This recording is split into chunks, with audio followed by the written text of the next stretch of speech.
What's up, Eco Hackers? This is CS Joseph doing episode season 23, and I believe this is episode 6, How to Parent ESFPs. How to Parent ESFPs. So, ESFPs and having ESFP children can be very overwhelming. It can be very difficult at times, but also can be insanely rewarding as well. And once you understand like the inner workings of an ESFP child and what they need as human beings, it actually can be pretty fantastic. But oftentimes, people need to understand that when you're parenting ESFPs, that ESFPs, at least in terms of societal, social norms, they're victims. They're more often victims than not, and I don't want them to be victimized by our culture or our society anymore, which is why it's important for parents to be empowered, right? Well, that would have been nice if the parents of my ESFP ex-wife were empowered, because our marriage would have gone so much different. Things probably wouldn't have blown up in her face. Things probably wouldn't have blown up in my face. Things probably wouldn't have blown up in her parents' face. But the truth is, there's a lot of blow-ups, no matter how you look at it, right? That's always an issue. Well, it's really just because ESFPs, their number one weakness is that they have no clue the consequences to their actions. No clue. And that's one of the worst parts about being an ESFP. Like, for example, and I'm going to use some real-life examples about how that works. I have a stepfather-in-law. He's an ESFP, and he's also an ex-convict. And when he was in his 20s, he literally got really raging mad, because as the heroes have a tendency of getting raging mad. He got so raging mad that he was chasing someone down with a car while also having a gun outside, and he was shooting at them while trying to chase them down with his car simultaneously, right?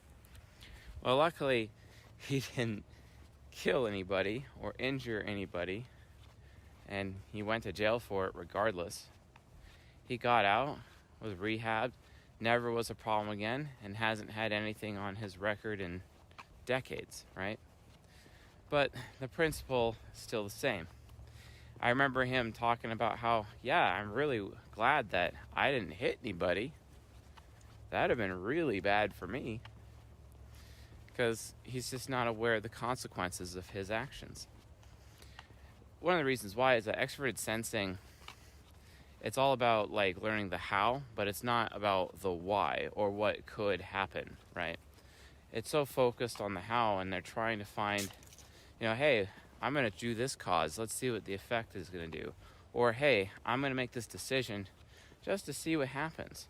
Because the action of seeing what happens oftentimes gives ESFPs more pleasure than most. That's why ESFP women often get involved in one-night stands, because it's like, oh, let's just see what happens, right? Of course, I could make that same argument for any SP woman, but it's pretty bad with ESFPs because they're starter types.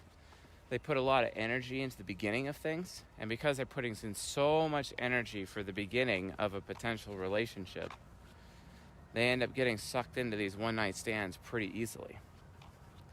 And then they also get sucked into teen pregnancy. They also get sucked into abortion, right? So oftentimes, the lack of awareness of consequences to actions is really the biggest problem that ESFPs have. Now, let's talk about societal judgments, though. From a societal standpoint, ESFPs also have it hard, because being so high extroverted sensing, it means their introverted sensing is low. Introverted sensing, okay? What's important about introverted sensing is that introverted sensing is literally attention span. That's attention span. So society is quick to label anyone with high SE as someone who has ADD or ADHD.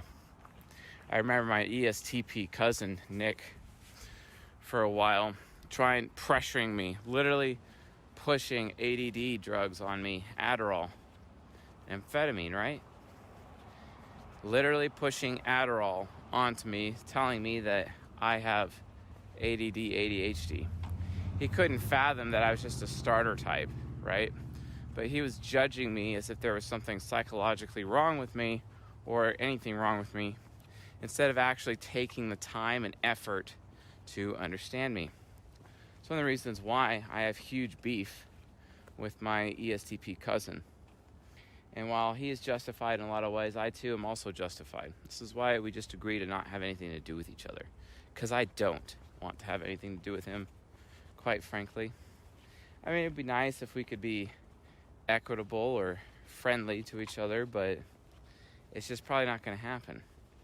I really have a hard time with people who don't seek to understand first, because they're always trying to be understood themselves, and then I do understand them, but there is no reciprocation. And he is a prime example of someone in my life who does not reciprocate, and I find that very frustrating, that lack of reciprocation, you know. So that being said,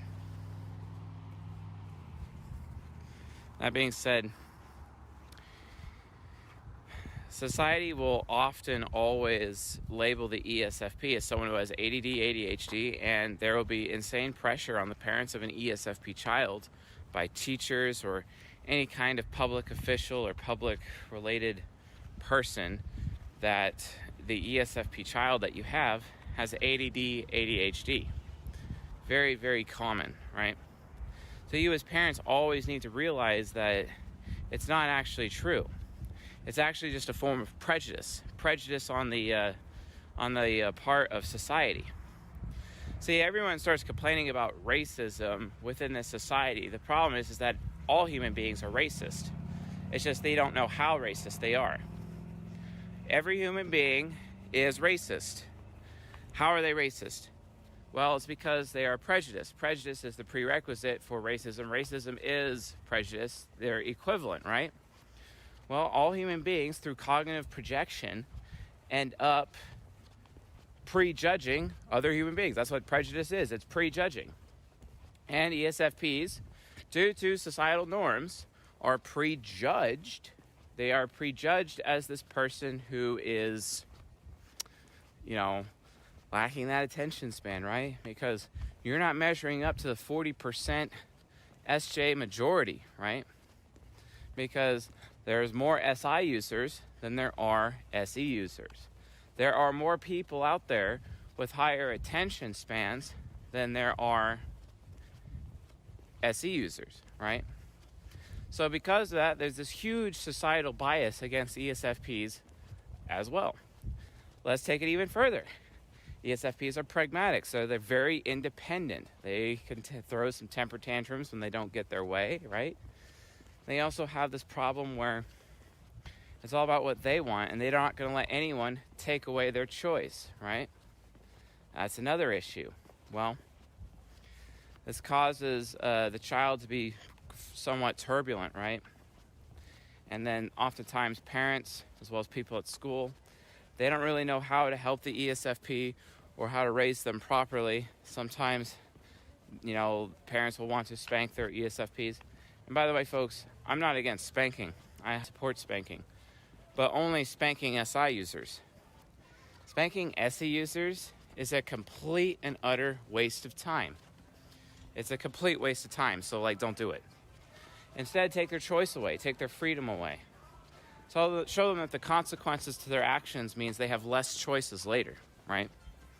It's really, really important that you do that, especially for an ESFP, because they need to be taught the consequences of their actions. So there's going to be a couple main points that really need to be considered by parents of an ESFP as to how to move forward with their ESFP so that they can be armed to face life as we know it, right?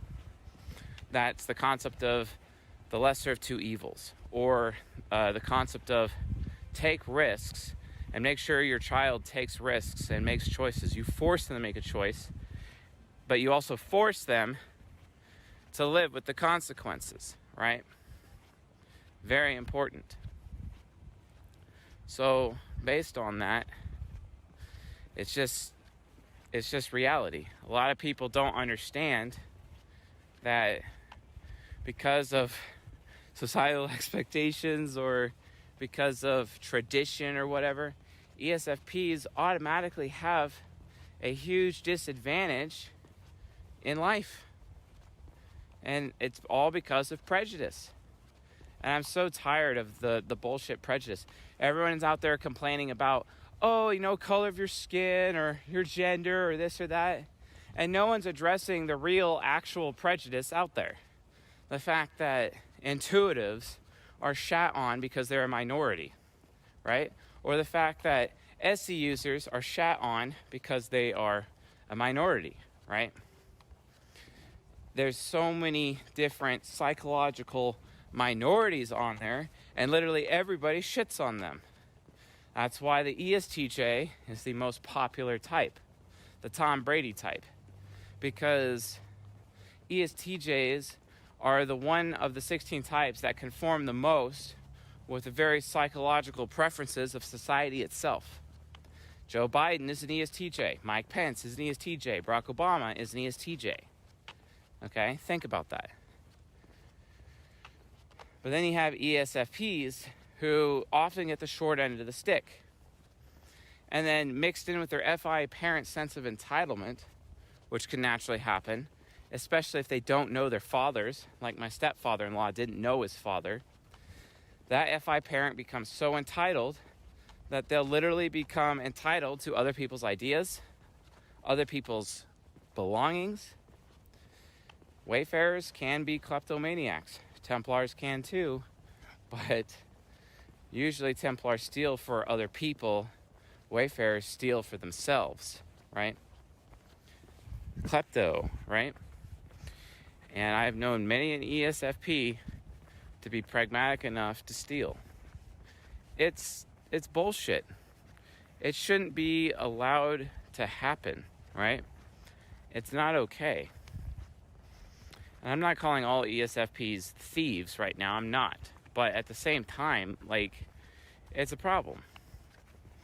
It is a problem.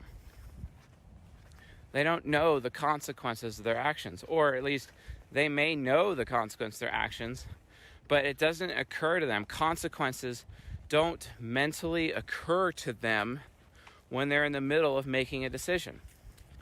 And what gets even worse, oftentimes, and this is another issue that ESFPs often face, failure to launch syndrome, especially amongst ESFP men. But it can happen with ESFP women. My ex-wife, for example, she went to 7 different colleges. She's changed her major 5 different times. Her first major, her major starting out first was electronics, engineering, technology. And then eventually it became early childhood education. And then she changed it to finance. Then she changed it back to early childhood education. And then she just decided to become a school teacher and get her teaching credentials, right? So she's been all over the place in tons of schools.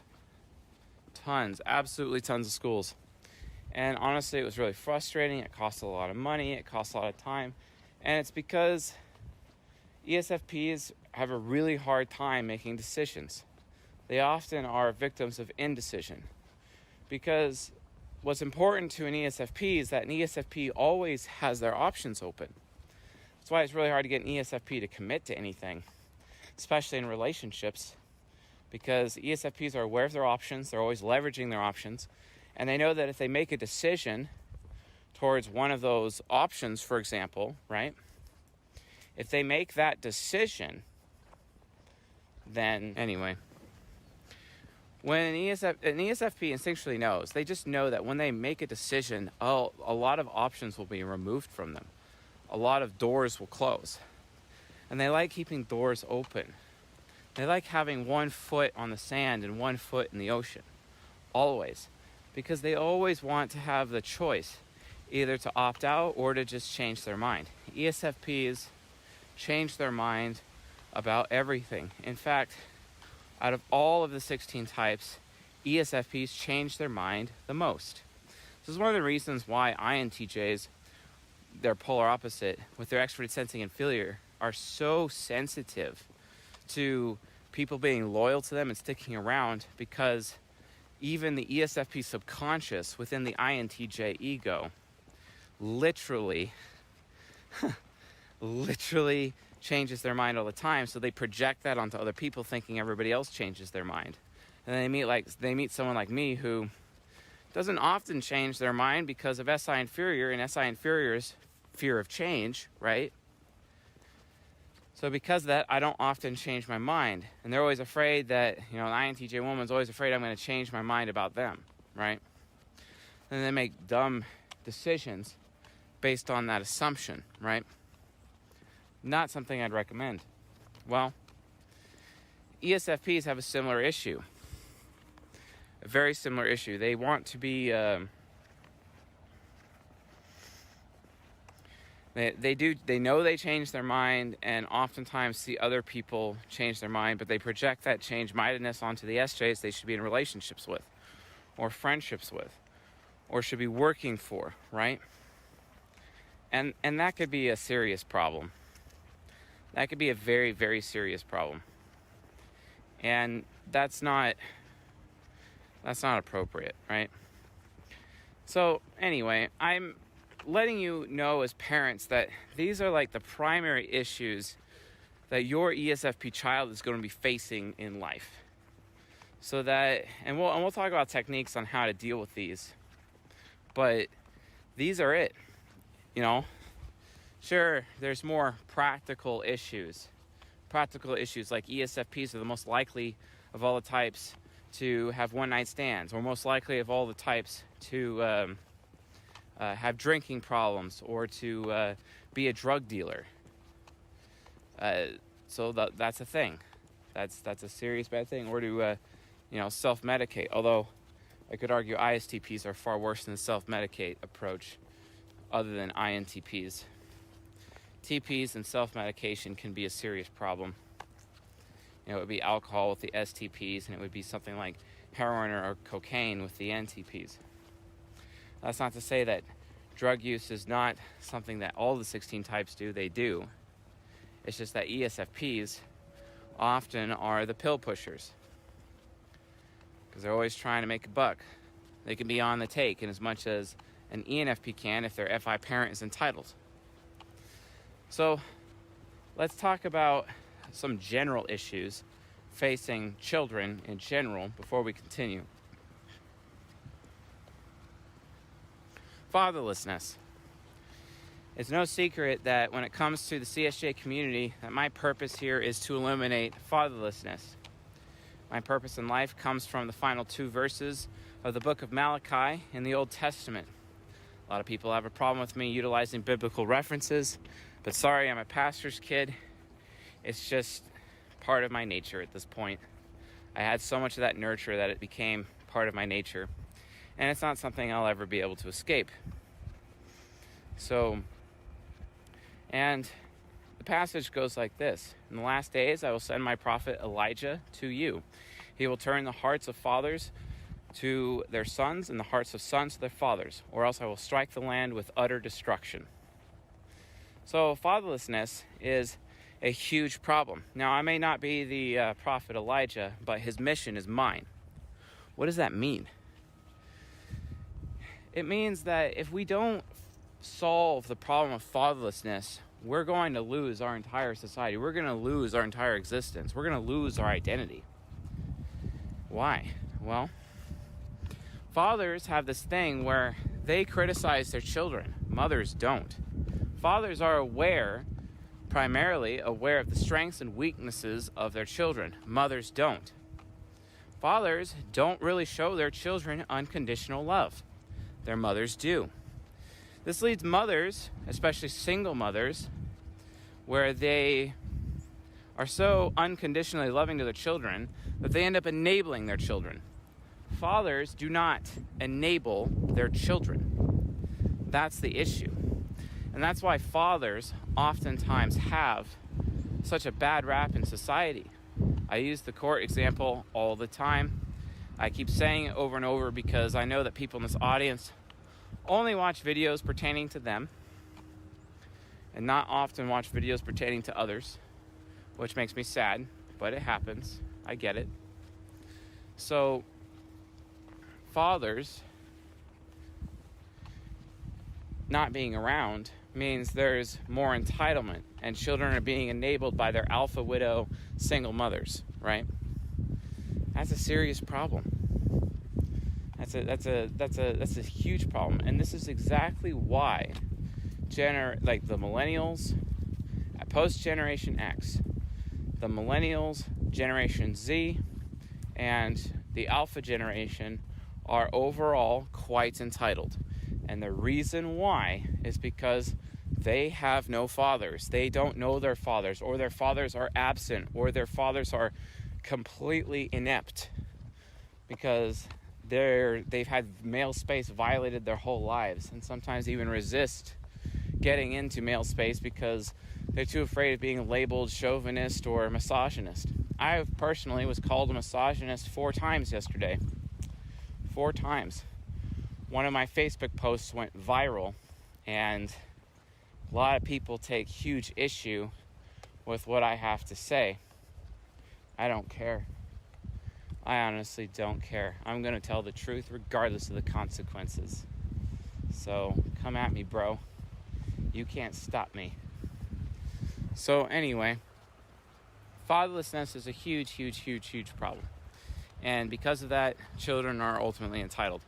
And it's especially dangerous for ESFPs because of they are FI parents. Because FI parent, when it becomes entitled, especially amongst ESFPs, because they're not as moldable as an ENFP is, if an ESFP becomes entitled, it's bad. It's really, really bad.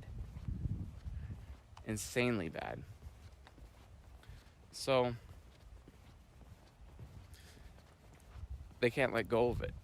They can't let go of their entitlement. They stay entitled. They take their entitlement through adolescence, and then they take their entitlement all the way through their adulthood. They end up suffering quarter-life crisis, guaranteed, because oftentimes they're too entitled to be personally responsible. And then they have midlife crisis because they're unhappy, because they never got through their quarter-life crisis, and they cover up their insecurities with pride. And then because of that pride, they end up having midlife crisis, and their entire life is ruined. And then they themselves become absent fathers, or they themselves become aborting mothers, right? Absent fathers get shat on so much by society, but at least the child is still alive at that moment, right? Aborting mothers don't often get as much crap.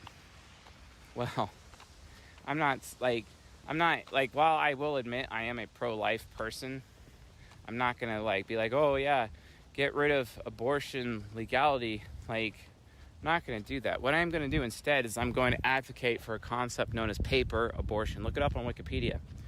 Paper abortion, I maintain, should absolutely be legal, because what paper abortion does is that it gives men the right to choose, and it also gives women the right to choose. They already have the right to choose, but men don't have the right to choose.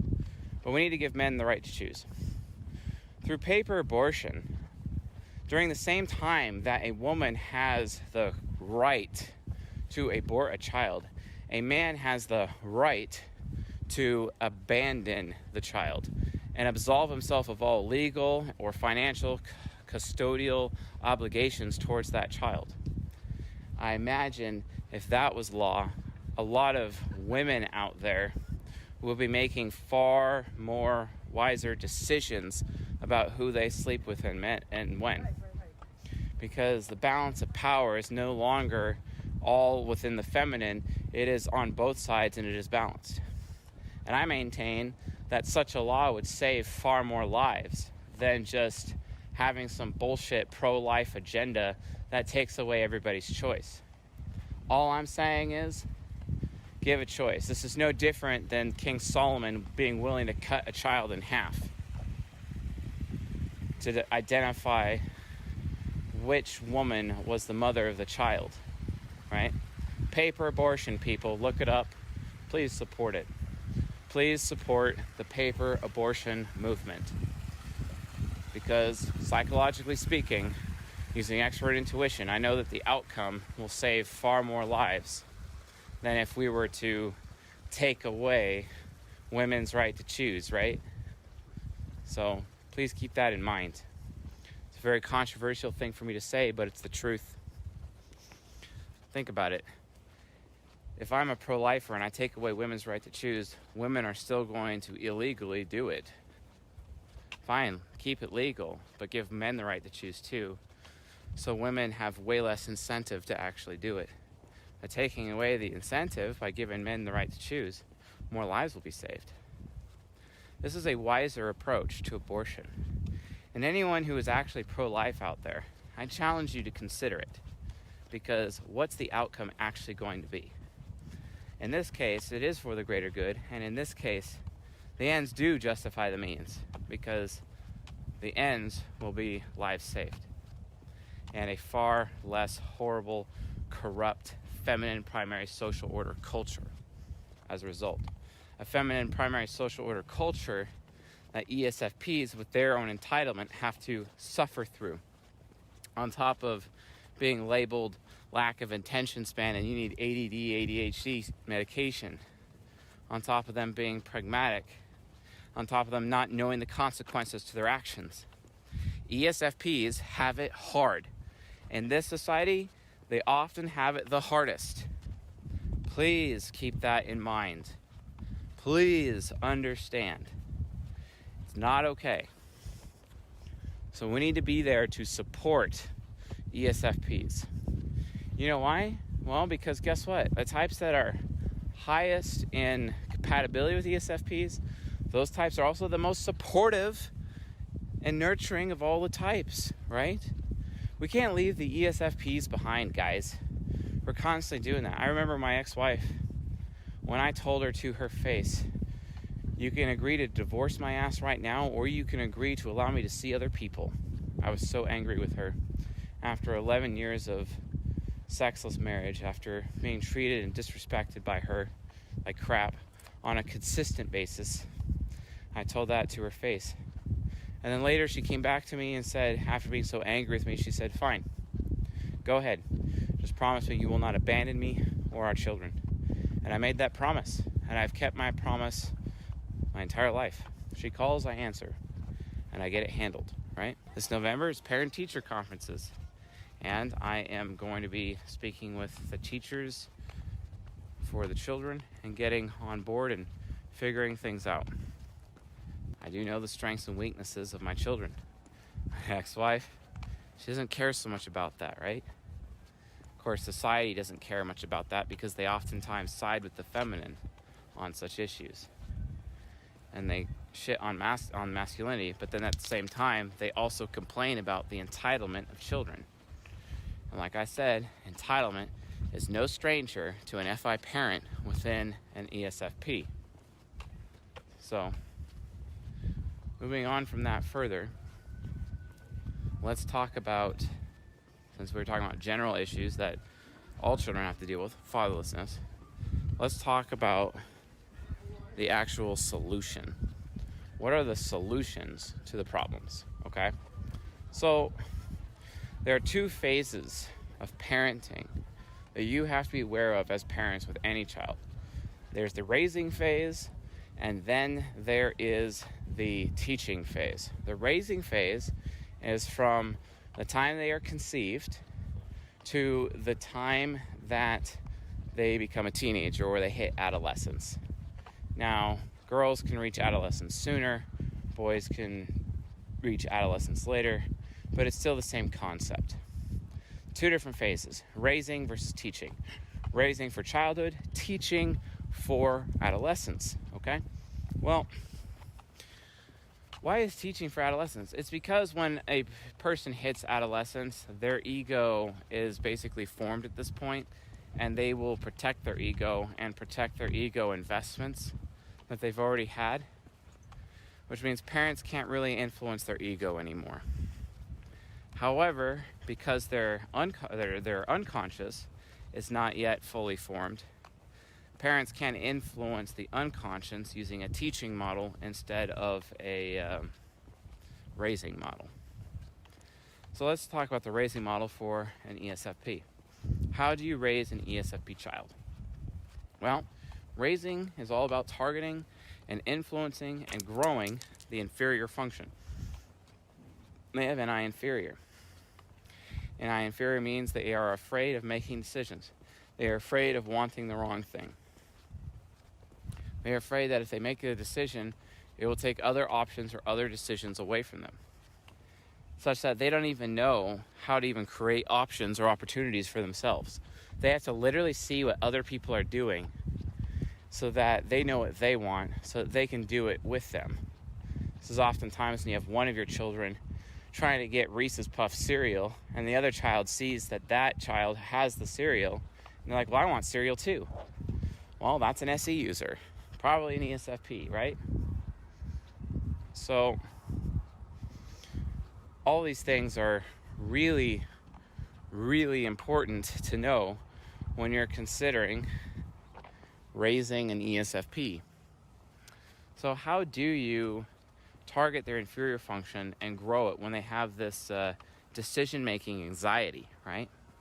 Decision-making anxiety. How do you deal with it? Well, as a parent, remember, you shouldn't be a friend with your child. You are the parent. You are not their friend. So you need to go to your child and be like, okay, you need to make a decision. So you force them to make a decision.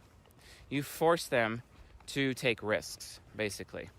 You should never, as a parent, get in the way of them taking risks. Now, if you're an SJ, you're really afraid of risky behavior and you're really biased against them because of that. So as a result, I recommend letting go of your bias and allowing your ESFP child to take risks. Tell them to take risks. But whatever consequences come from whatever decision they make, you force them to live with it. You SJs, especially you SFJs, you think you're doing the right thing. You NFJs as well, you FJs, you guys think you're doing the right thing by bailing out your children from consequences to their decisions. You're actually doing the wrong thing, and you are actually being a bad parent. Okay? If you don't want to be a bad parent, don't do that. Seriously, don't do it. Okay? That's a serious problem. That's a serious issue, right? Anyway, the point is, you have to cause your ESFP child to make decisions, and you have to force them to live with the consequences of those decisions, and do it over and over and over, and get as much of that into their skull while they're still children. They're not going to hate you. They may sound like they may hate you. They may even say they hate you, but they're not going to hate you, and they're going to let go of the grudge, and they're going to move on. And eventually, later in life, they're going to appreciate it. This is really important. It's really important to know, because if you wait till their ego, they will hate you if you take away their freedom when they're in their adolescence. So because they're not going to hate you during their childhood, you need to go out of your way to risk the hatred and force them to make decisions and force them to live with the consequences of those decisions that they make, and encourage them to take risks. Children are resilient people. They have this thing called neuroplasticity, and neuroplasticity is present at all times within every human being. But when they are children, they have the highest amount, and they're building neural pathways like crazy. So they're insanely adaptable, insanely malleable, so you don't have to worry about negative consequences when you're doing this for an ESFP. So it's extremely important that you realize this. It's extremely important that you understand how important it is to make sure that they make decisions. Because extroverted sensors are all about practice, right? Practice makes perfect, right? Extroverted sensors, out of all the types, benefit the most from practice. what an ESFP needs is practice in making decisions, practice in taking risks, and living with the consequences. Why? Because this causes their introverted sensing nemesis, which is very nostalgic in a bad way, in a negative way, I would say. Not so much a bad way, but in a negative way. It's so nostalgic that they will actually end up remembering the bad times. They will remember the good times. They'll miss the good times, but they'll also remember the bad times of the consequences to decisions that they have made. So that when they are in their adulthood, they understand the value of taking risks. They understand that because it's an ISFJ unconscious, ISFJs are all about endurance and perseverance, right? That's why James chapter 1, verse 2, who is the brother of Jesus, he says, quote, "Consider it all joy, my brothers, when you encounter problems in your life, and dealing with those problems, you will build up steadfastness and perseverance so that you could be a complete human being lacking nothing," right? And you can have a full life, a happy life, right? That's the key to happiness. The key to happiness is suffering, consequences. They'll remember all the negative consequences that they had as a child. They'll also remember that they had the personal strength to get through all of those consequences themselves. It's like having a rite of passage.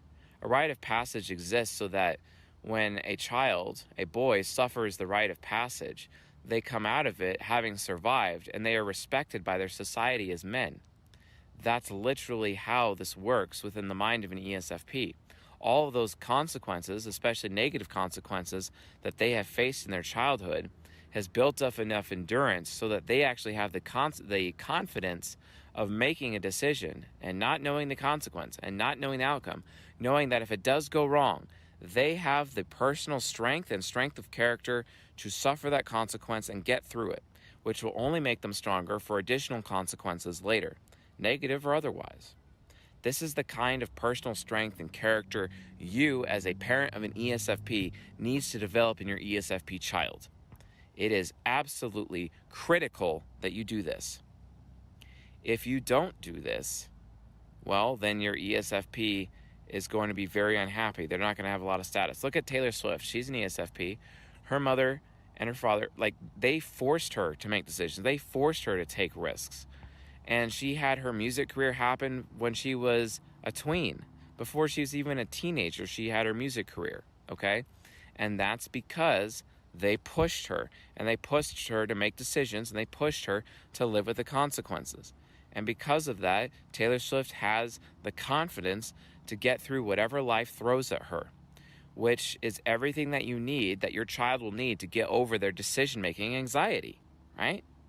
Because without that, they'll be anxious about making decisions. But because they know that they've survived all of their past decisions just fine, they will be able to make more decisions. And they will not end up leaving a stagnant death of a life, but their life will be vibrant and full of life, basically, full of growth. And they're constantly becoming a better person, right?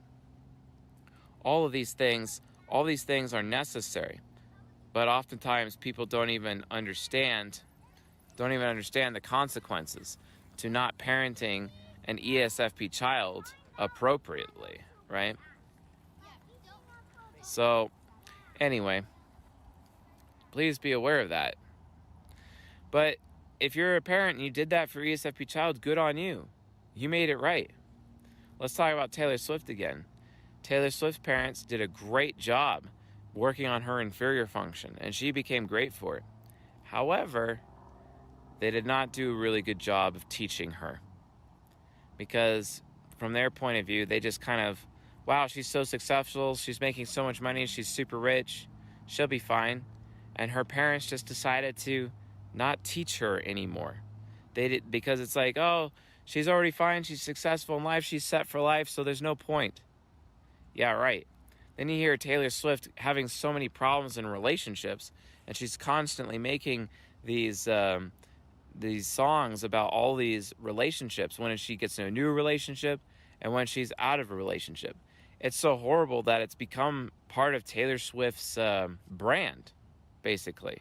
She's such a starter, starting all these new relationships. She doesn't have decision-making anxiety, But what she lacks is personal responsibility. And what she lacks even further is wisdom. All because Taylor Swift's parents didn't teach her during adolescence, because all of Taylor Swift's time during her adolescence was spent on her career. And so her parents missed 50% of their required parenting for their daughter. And because of that, their daughter is literally in the middle of midlife crisis right now, or on the path to midlife crisis right now, and has never ever gotten over her quarter life crisis, the crisis that determines whether or not a person is personally responsible. And she's not, right? So how do you deal with that? Well, the object of the game, to get someone to become personally responsible, you need to develop their parent function. Oftentimes, the most underdeveloped function out there is the parent function. Some people did receive that raising in their childhood, and their inferior functions were pretty well developed, whereas their parent functions are not. I was one of those people who had my SI inferior far more developed than my parent function, right? But anyway, the point is that what Taylor Swift needed in her adolescence was to be taught. And you teach a child to develop their parent function. The problem is that their ego is fully formed. So teaching them based on their parent function and targeting their parent function is going to yield little to no fruit. It's not going to work. You can't tell a teenager or an adolescent to be personally responsible. They'll just reject everything you're saying. They'll just not listen to you or not care. In the case of the FI parent of an ESFP, I'm going to do whatever I want, right? So you literally develop them without no decision-making anxiety, but now they lack decision-making anxiety, and you wish you didn't help them with their decision-making anxiety because they're making irresponsible decisions constantly. Well, get over it. Here's what you do, okay? Yes, you got them over decision-making anxiety, and they're making irresponsible decisions. Guess what? They're teenagers. They do that. The reason they do that is because you haven't taught them personal responsibility. And the reason that is because you haven't helped them develop their parent function. And the reason that is because you haven't been targeting their critic function. Cognitive orbit. The critic is attached to the parent function. As much as the parent function is attached to the child function through cognitive axis, the parent function is attached to the critic function, right? That's cognitive orbit. So having that attachment means you can influence and develop the parent function if you actually focus all of your efforts to develop the critic function. Now, some of you ask, well, why can't I just focus on the trickster function to help develop, or the demon function to help develop their inferior function? It's because the demon function is barely there when you're raising your kids. That's why you have to go directly for the inferior function. But when they go adolescence, their ego is formed. It's being protected. It's protecting itself. And the parent function is not going to listen to you. So you have to go to the critic function because it's finally developed. It's developing. And well, it's there. It's present. You got to target it. So this is what you do to an ESFP. You want them to make responsible decisions. You want them to be responsibly good, responsible with their morals. You want them to be moral people. You, as their parent, have to be willing to guilt them constantly for every wrong decision they make. You also have to be willing to give them recognition and kudos for every single good decision they make. This is very important. Recognition and kudos is insanely important to an FE critic. That way, they're motivated to do more decisions like that, right? I mean, that sounds pretty basic. You think, oh, you know, that's the Barnum effect. That applies to all children. No, it doesn't. That doesn't apply to a TE hero. They don't care. ESTJs and ENTJs, they don't care. But it means a lot to an FI parent because they're FE critic. So you praise their FE critic. You give them positive kudos, recognition, sometimes public recognition for when they do make a responsible decision. It's like when your ESFP teenager makes a real responsible decision. You call your mother and father and you tell them how proud of them you are of them. That's an example of appealing to the FE critic. Or when they make a bad decision, you show them the other people that they are harming so that their FI parent is forced to produce sympathy FI is sympathy. And you can cause an ESFP to create sympathy by appealing to their empathy. Be like, wow, that irresponsible decision you did really hurts your mother. It really hurts your father. It really hurt your sister. It really hurt your brother. It really hurt your church. It really hurt your grandmother. It really hurt this random person. And now they have a harder time in life.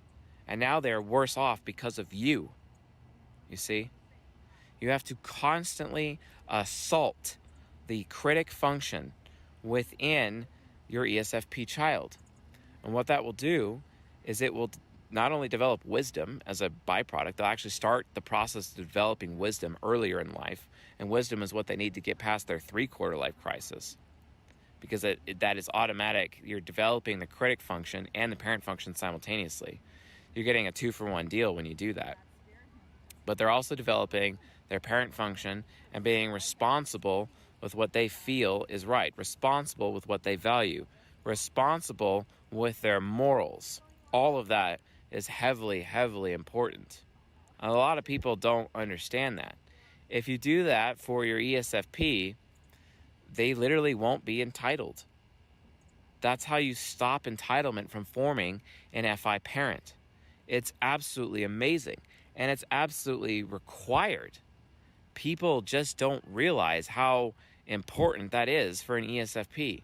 They don't realize because they're so used to millennials and Gen Zers and alphas being so entitled. They're so used to the entitlement that they don't even care about teaching people that entitlement is a bad thing.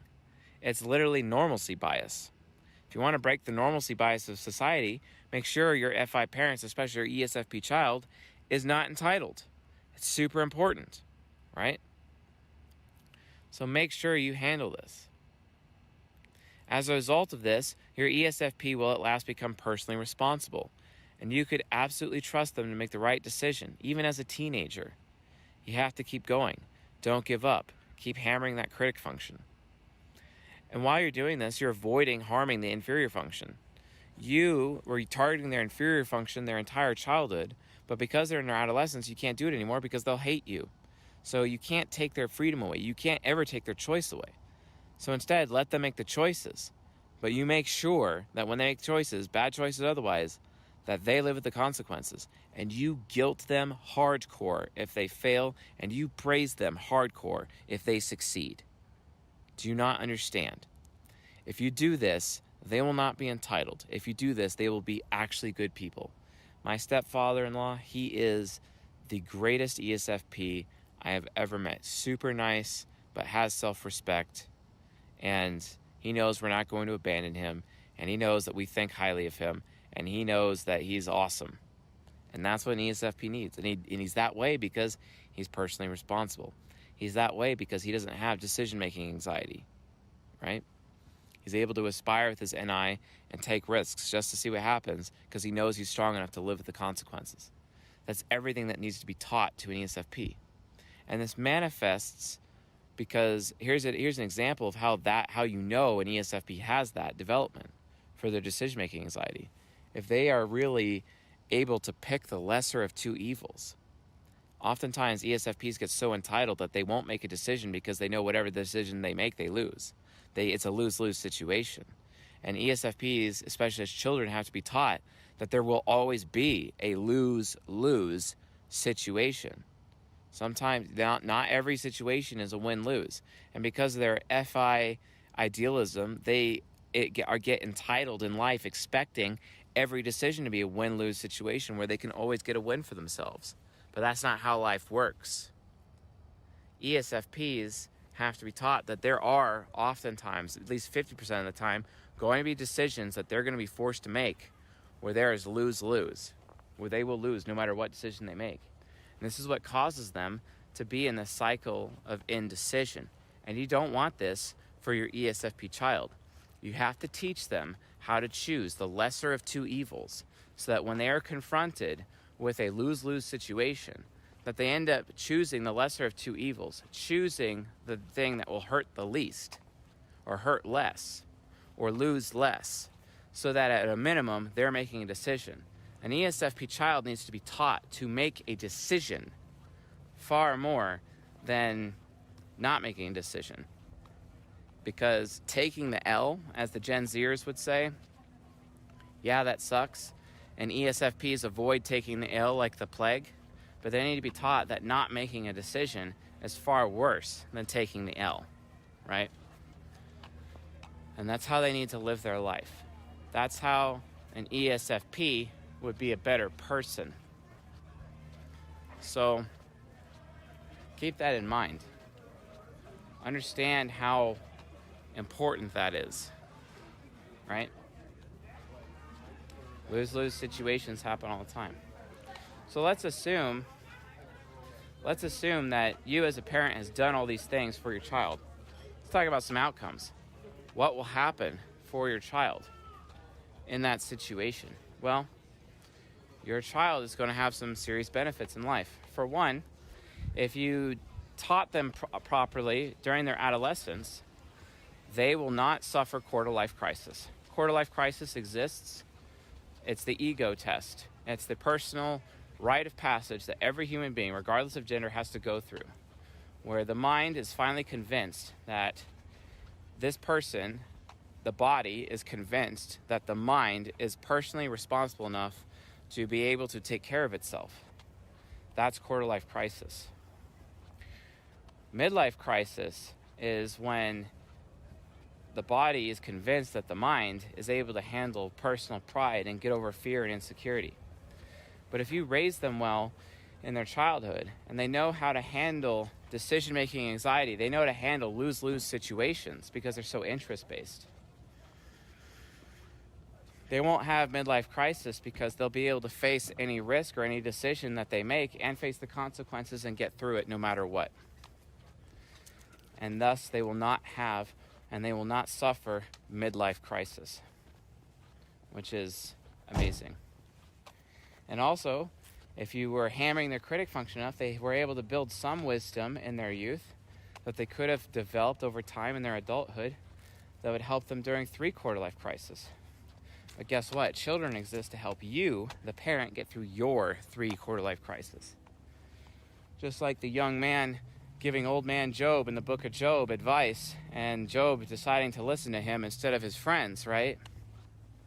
So also will your children be there for you to provide you with current advice, current common knowledge, current common sense, right? Current contemporary information, because yours is outdated. Current wisdom, because yours is outdated, so that you will be able to get through the wisdom obstacles of your 3 quarter-life crisis, and obviously your final life crisis, where you will determine whether or not your life has any meaning, and your children will be there, and your children will help you validate whether or not your life really was a life of meaning and worth living that entire time. And they will be there for you. Thus, it is your responsibility to see all this through so that those children are ready and capable and there for you when you reach that time. And they will teach their children the same things and use the same approach, so the cycle will continue for the betterment of our race, such that over time there won't be a such thing as fatherlessness anymore. We won't be lacking the mature masculine in this culture anymore. You show the mature masculine, you have butthurt people, just label it misogyny. They're also very ignorant. They're so ignorant. Is that the kind of ignorance you want? Really? Is that really what future you want for your children and your children's children? Really? As a parent? That's the society you're creating if you do not heed my words, if you do not do what I am saying. Get it done. Get it done. Anyway, folks, thank you for watching. This is the end of this lecture, Season 23, Episode 6. I very much appreciate all of you. We really appreciate it, and we're very, very thankful for everything that you do for us. So, anyway, folks, with all that being said, I'll see you guys tonight.